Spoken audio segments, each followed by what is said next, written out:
আচ্ছা, ডেটা মডেলিংয়ের জগতে আপনাদের সবাইকে স্বাগতম। কখনো কি ভেবে দেখেছেন বড় বড় অ্যাপগুলো তাদের এত ডেটা কিভাবে সাজিয়ে গুছিয়ে রাখে? আজ আমরা ঠিক সেই নকশা বা ব্লুপ্রিন্টটা নিয়েই কথা বলবো। চলুন তাহলে শুরু করা যাক।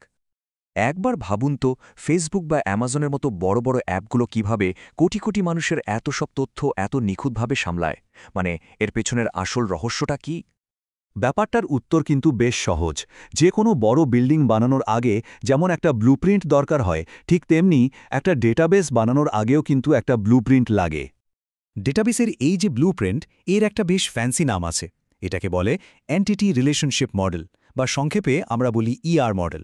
আর জেনে রাখা ভালো, এটাই কিন্তু যে কোনো ভালো ডেটাবেস সিস্টেমের একদম মূল ভিত্তি। যখনই কোনো নতুন সফটওয়্যারের আইডিয়া আসে, ডেভেলপাররা কিন্তু সোজাসুজি কোড লেখা শুরু করে দেন না।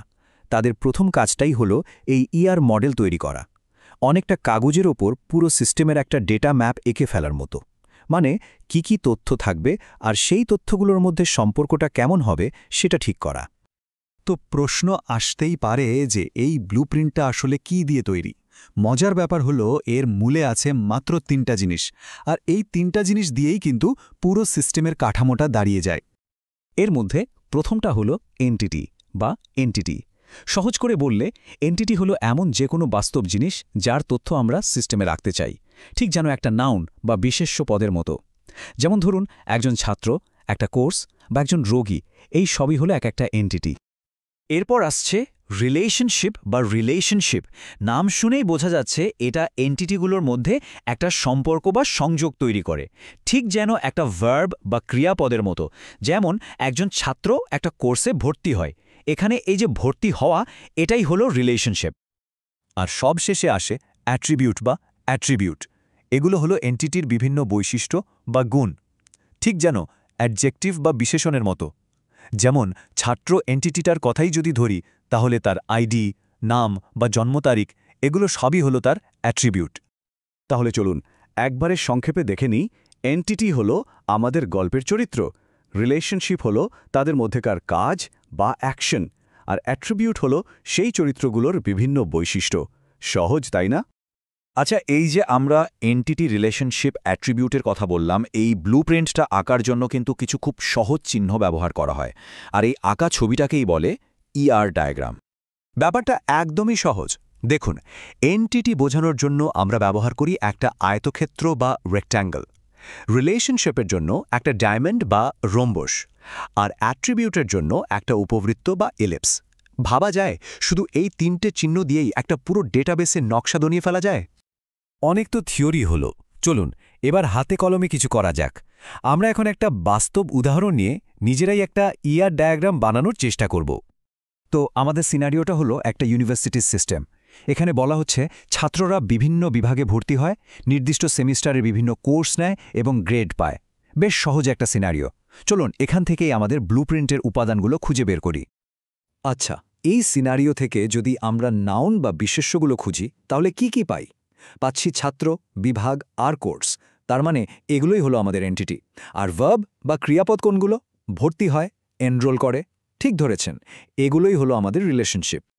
এবার প্রত্যেকটা এন্টিটির জন্য কিছু বৈশিষ্ট্য বা অ্যাট্রিবিউট ঠিক করে ফেলি। যেমন ছাত্রের থাকতে পারে আইডি, নাম, জন্ম তারিখ, ফোন নম্বর। কোর্সের থাকতে পারে কোর্স আইডি, নাম, ক্রেডিট। আর বিভাগের থাকতে পারে বিভাগের নাম আর বিভাগীয় প্রধানের নাম। তো চলুন এবার একটু আঁকার চেষ্টা করি।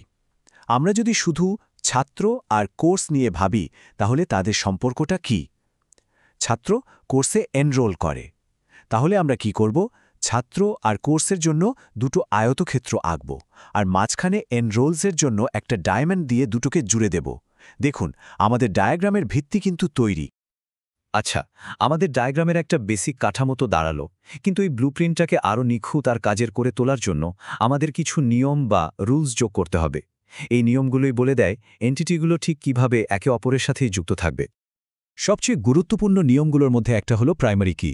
এটা এমন একটা অ্যাট্রিবিউট যা প্রত্যেকটা এন্টিটিকে আলাদাভাবে চিনতে সাহায্য করে। মানে এটা ইউনিক। যেমন ধরুন, দুজন ছাত্রের নাম তো একই হতে পারে, তাই না?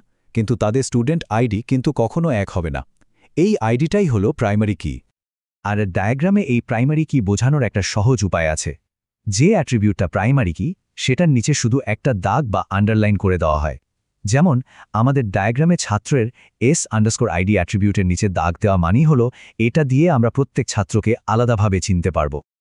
সোজা কথায় প্রাইমারি কির একটাই কাজ, প্রত্যেকটা রেকর্ড যেন এক এবং অদ্বিতীয় হয় সেটা নিশ্চিত করা। এর ফলে ডেটাবেসে একই তথ্যের ডুপ্লিকেট হওয়ার কোনো সুযোগই থাকে না। আরেকটা খুব গুরুত্বপূর্ণ নিয়ম হল কার্ডিনালিটি। এটা আসলে বলে দেয় একটা এন্টিটির সাথে অন্য এন্টিটির কয়টা ইনস্ট্যান্স যুক্ত হতে পারবে। যেমন 1 to many সম্পর্ক, এর মানে হল একজন শিক্ষক অনেকগুলো কোর্স পড়াতে পারেন। আবার মেনি টু মেনি সম্পর্ক হতে পারে, যেমন অনেক ছাত্রছাত্রী অনেকগুলো কোর্সে ভর্তি হতে পারে। এই নিয়মগুলো সম্পর্কটাকে আরও পরিষ্কার করে দেয়।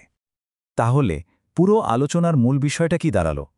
ER ডায়াগ্রাম কিন্তু শুধু কতগুলো বাক্স আর লাইন আঁকা নয়, এটা আসলে একটা বিশৃঙ্খল ডেটাকে একটা শক্তিশালী, গোছানো আর কার্যকরী তথ্যভাণ্ডারে পরিণত করার একটা নিখুঁত পরিকল্পনা বা ব্লুপ্রিন্ট।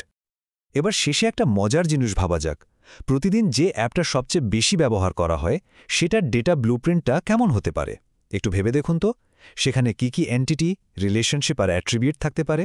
ব্যাপারটা কিন্তু বেশ ইন্টারেস্টিং, তাই না?